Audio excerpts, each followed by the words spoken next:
What if I told you that immortality isn't necessarily you living forever? Check this out.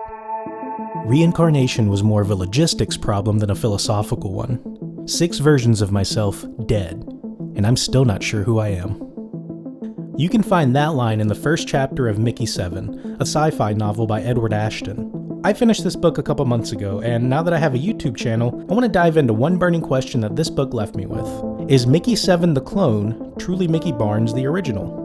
It's a question that opens up even more questions on the morality of cloning and the meaning of what it truly is to be immortal. Because like I said, immortality isn't necessarily you living forever. Stick with me on this because I'd love to have a real discussion with you in the comments on this topic.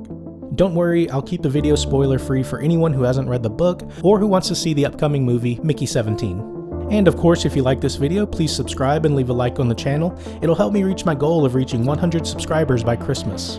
Alright, now let's get into it. Mickey 7 raises a fascinating dilemma. Was the clone Mickey 7 ever truly the same as the original Mickey Barnes? And for me, the answer is a compelling no. And I'll explain why in just a moment. I also wanted to mention that the book does kind of answer this question for us in a way, but I feel like it's still open-ended enough to where we can have a discussion about it. And plus, it's just a really fun discussion to dive into. But if Mickey 7 isn't the original, it raises a big question about the ethics of cloning and the value of life when death becomes, well, reversible. Mickey Barnes and a colony of people land on an icy, treacherous planet, appropriately named Niflheim. Mickey's role is what's known as an expendable. It's a position that promises immortality, though the book makes us question if it's really immortality at all. Mickey's job is to tackle the most dangerous tasks because, if he dies, then they'll just take a new Mickey out of the tank by morning. A report is filed and a new Mickey wakes up in his bed, often unaware of the details of his last death. Mickey has died 6 times already, and now we're following the 7th clone, Mickey 7. But is that really immortality? Maybe in one sense of the word, but it's far from a guarantee of self-continuity. From the start, we see Mickey's best friend Berto abandon him in an icy hole. Instead of attempting to rescue Mickey, Berto chooses the easy way out, which is, well, letting Mickey die, knowing a clone of Mickey will wake up the next day. This moment raises a big question. How would we as a society behave if death lost its finality? Would we still risk ourselves to help each other? Or, as we see with Berto, would life become cheap and disposable? In a world where cloning replaces the need to value individual lives, this detachment feels haunting. Because if clones are just a logical solution, how much empathy do we really need to extend to each other?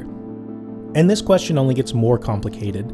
Each time Mickey dies, his memories get uploaded, if he has time.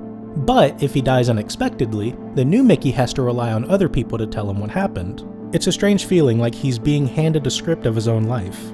And because he doesn't know the full truth, Berto or somebody else can lie about past events, manipulating the new Mickey's perception of himself.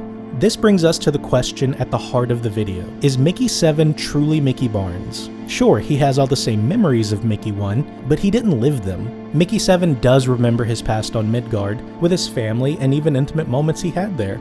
But he's technically only 2 years old. This new Mickey is a copy, a convincing one, but he never actually lived those experiences that shaped those memories.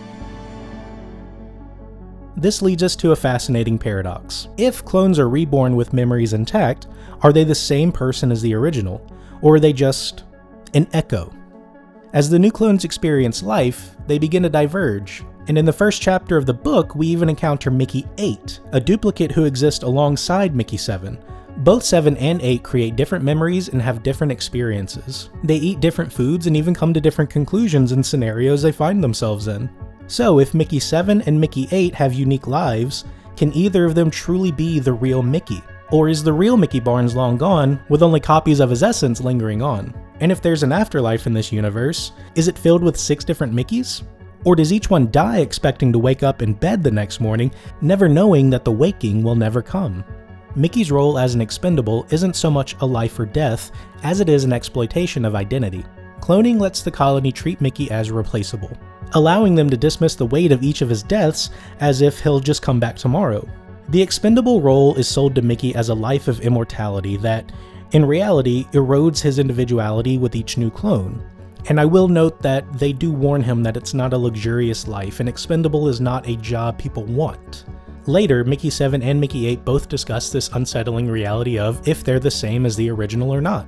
It's clear that Ashton is playing with the question of whether life is sacred when rebirth is only a logistical process. So again, was Mickey 7 truly the original Mickey Barnes? I think not, but another question, has Mickey Barnes achieved a form of immortality? In a sense, yes, technically. A version of Mickey Barnes lives on after death. While Mickey 7 and each subsequent clone may not be the original, the continuity of the clones means that Mickey Barnes' essence persists. His memories, personality, and identity framework carry forward, as long as someone's there to keep pulling new copies out of the tank. This form of cloning kind of redefines immortality, not as an endless extension of a single life, but as a series of identical lives that preserve the original's core identity. This answer opens up profound questions about the ethics of cloning, the nature of identity, and the value of a single life in Edward Ashton's world. Ashton's book Mickey 7 pushes us to examine ourselves, to question if our sense of self is truly tied to our experiences and memories, or if there's something even more elusive that defines who we are.